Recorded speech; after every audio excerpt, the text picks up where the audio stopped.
Aloha, everyone. My name is Mark, and I am the Casual Exile. Hey, today we are exploring the Grim Tangle. It's a creepy underground area through of twisting tunnels and glowing fungus. It can feel a little bit maze-like at first, but just explore the paths, and eventually you'll find your way. Watch out for the exploding yellow pustules and the spore puddles that are left by enemies. They're poison, so they'll both slow you down and they'll hurt. You're going to run into fungal zombies, wolves, and some other fast artillery guys that chuck poison at you. There's also an optional boss in here called the Rotten Druid. If you want some extra loot, stay mobile, steer clear of the exploding spores in the middle and his deadly whip-like vines, and you'll be fine. Once you push through all that, we're going to reach the Cemetary of the Eternals to continue our quest. Simple as that. No stress, just steady progress. Hey, so let's get going. We'll jump right into the action. All right, here we are. We are at the waypoint in Clearfell, but before we go into the Grim Tangle, I do want to do one thing. I have this extra support gem, and you'll notice that I have this rattling scepter here that gives me some minions. But I'm going to add a support to my skeletal warriors called Meat Shield. And what Meat Shield does is it adds 35%. They deal 35% less damage, but they take 35% less damage at the same time. So this basically lets my skeletal warriors become tanks. Lets me from behind fire my chaos bolts at them, and lets these guys soak up the damage. So that's the first thing that I'm gonna engrave that and put that right on my skeletal warrior skill gem. All right, let's head to the Grim Tangle. Bum, bum, bum, bum. And here we are. Let's summon Una. If the Fae spirits are still watching, I believe they will help us.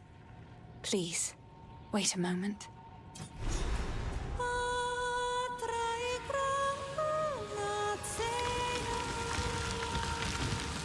The old magic still thrive. The way is open. Please, hurry. Now, you'll see these... Ethermite. You'd have made a worthy sister. You see these fungal spores here, right? So those are the ones that I mentioned. When you run over them or when you go too near them, they might explode. So just be careful of that. And there's some fungal rattlers. And you'll see how they are dropping these little puddles, and that's poison. So don't stand in it. There's some poison right there. Lots of poison in this area. Just be mindful of it.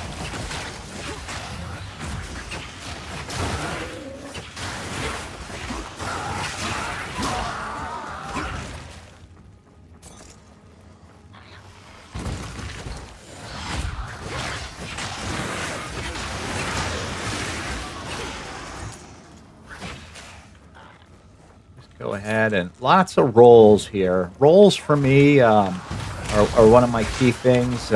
I like to roll because it gets me out of sticky situations. It just gets me out of things. I can roll through poison clouds. I can roll through enemies to avoid their hits. So roll is definitely something that I use often, especially as a spellcaster. There's some fungal wolves. You'll notice they're getting a little bit faster here. Just be mindful of that. As the levels go up and as the areas go up, your enemies are going to get faster. That's just because the game feels that you're probably doing a little bit better, and it can give you a little bit more challenge.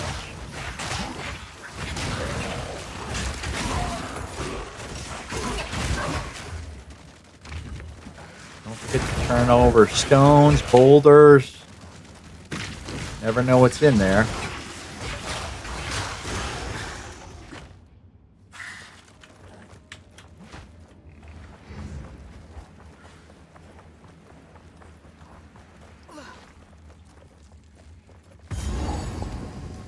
here's the Rotten Druid. So we're going to talk about the Rotten Druid real quick before I engage him, right? So the Rotten Druid, he's going to do a number of attacks. The first attack, you see how all these spores are in the center?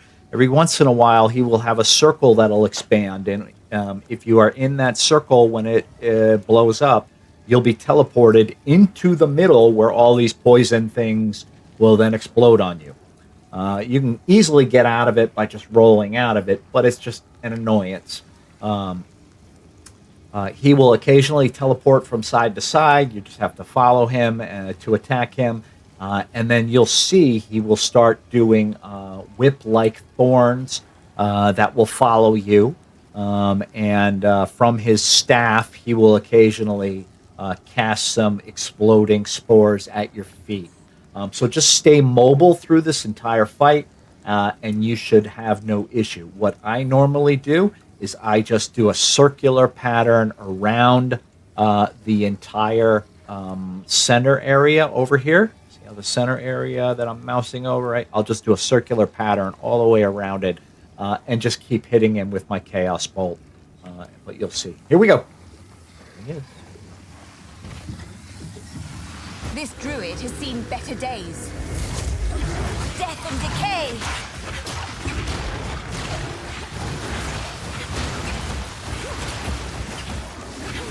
Start down there. There's the thing that will teleport you to the middle.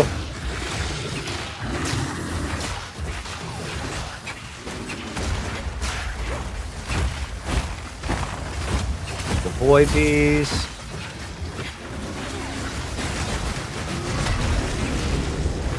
Comes a rock he's going to throw at me. I got to do is avoid that one.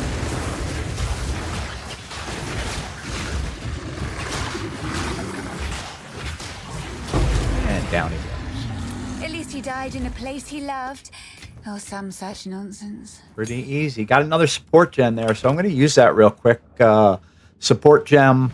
I'm going to look at Skeletal Warrior again. And what I'm going to do is I am going to put Bleed on my Skeletal Warriors. And what Bleed does is that every time the Skeletal Warriors hit, there's a 50% chance for them to inflict bleeding. However, I don't think that I can do this right now. Hang on a minute here. I might not be able to because of my... Yeah, so I only have a strength of 10.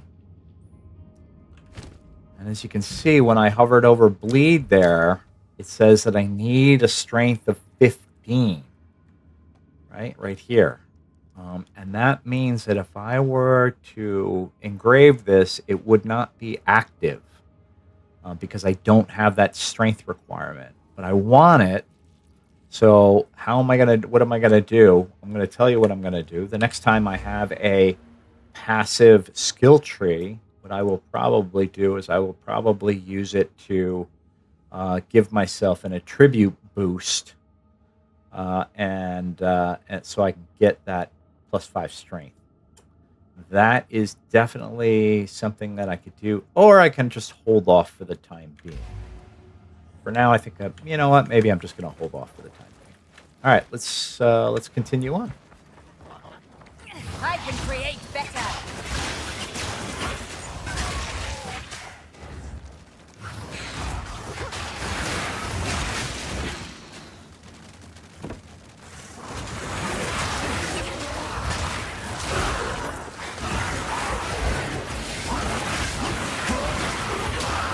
Our Runes of Aldur. Let's see what we got today.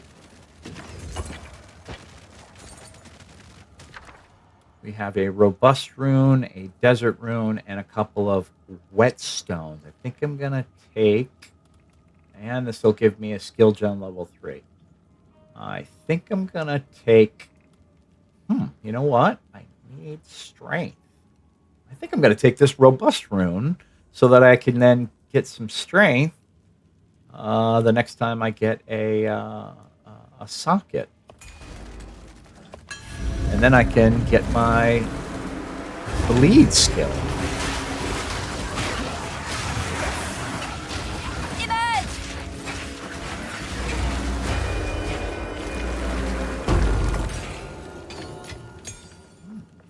take a look here. I can put, oh, it says all equipment, and I don't have any sockets in this equipment. Yeah, well, I don't want to give up 20% spell damage. That's just a non-starter right there. I mean, I suppose I could equip this hat, right? And then put it in there to get the strength, and then get another hat later. Let's do that. Let's see. I give up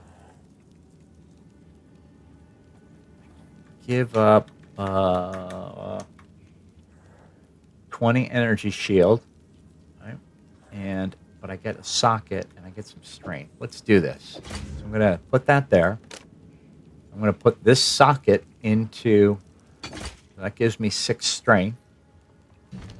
Now I'm gonna go to my skeletal warriors and I'm gonna give them bleed. And you see how now it's not red? So now they have a 50% chance to inflict bleeding when they hit something. Let's see how this goes. Oh, wait. More down here.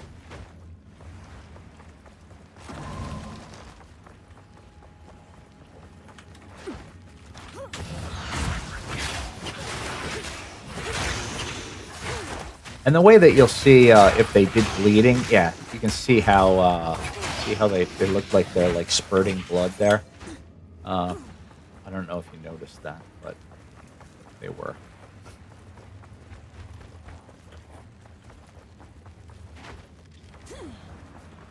Ooh, a boulder.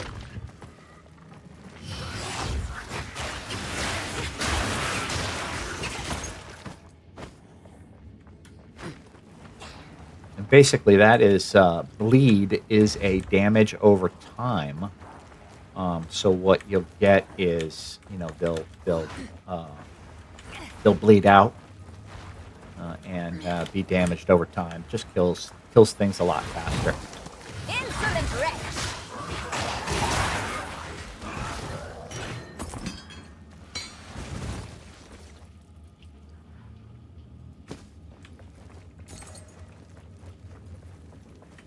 Never remember what armor I have right now. I have I've got a pretty good feather robe. I'm still going to pick things up, because why not? I could use the money.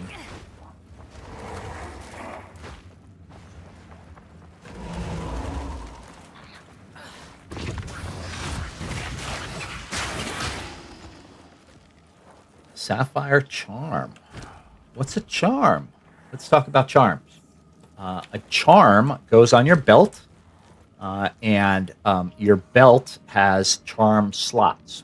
And charms give you defenses when you take a certain kind of hit. So in this case, my Sapphire Charm is used when I take cold damage.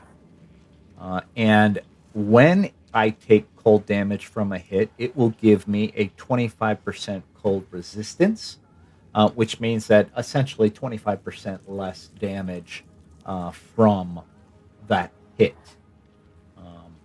It, like a mana or a life flask, it has charges, so the effect lasts for 4 seconds. And so if the monster hits me multiple times with cold damage over that 4 seconds, I still get the 25% damage reduction. And it's got charges. So for this one, it consumes 20 out of 40 charges, 20 per use. So I get 2 attempts out of it. So I'm going to slide that right in there. And again, it refills at the well in the town. So your standing instructions, right? When you go back to town, if you see that well glowing, you hit it. Refill your flasks and your charms. Another of those inscriptions. Should get the Runeseeker in here. Huh. Right.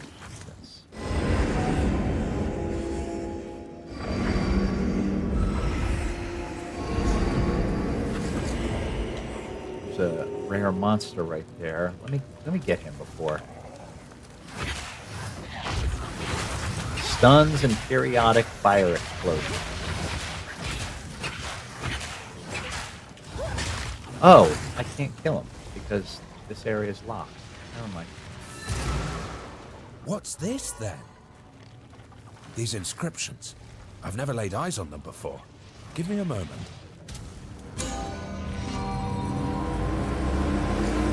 Oh, blimey! How illuminating. What just happened? Illuminating! Good one. Answer the question. The energy from the runestone seems to have moved on. What's more, I'm picking up others in the region. If we find more like this, then I might be able to pinpoint where the energy got to. Keep up the search. All right. Sounds good.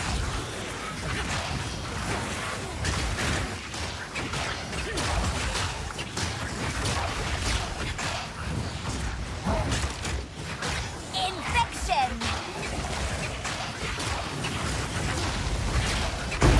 None can oppose me. No. Just going to do a little maintenance here. Let's see. Can I use the skill gem? Let's try. Yeah, let's upgrade our unearth. That gives me enough room to move this around and put the stoic focus in there.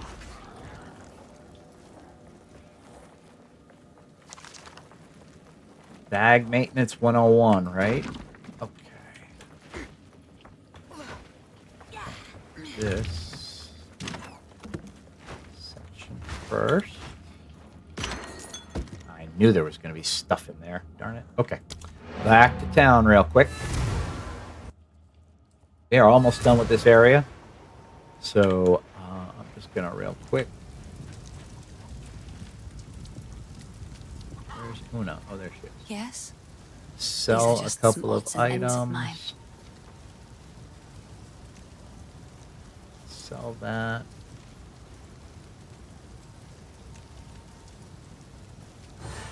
Let's see what happens if I make these two magic.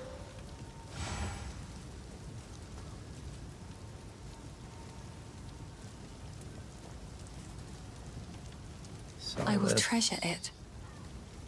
Sell this, sell this. And disenchant these blues. That one I'm going to save because it is a something that I can break down at the blacksmith. Remember it because it's got a socket in it.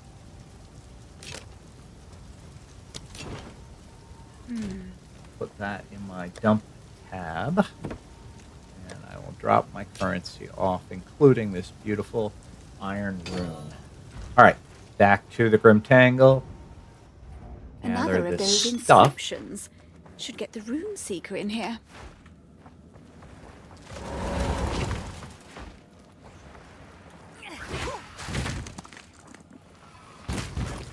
When you see coffins, you know that you are in the right area. Search for a couple of boulders. And we are about to enter into the Cemetary of the Eternals. So I will end it there. I hope that you enjoyed this. This was a relatively quick one. But stand by. The next one's going to be pretty exciting. Cemetary of the Eternals, including two, not one, but two underground areas. We're going to do all three of them at the same time. And that will conclude the quest line of the Mysterious Shade. Once we conclude that quest line, some exciting things happen, and then we'll move forward. But until then, stay casual, exiles.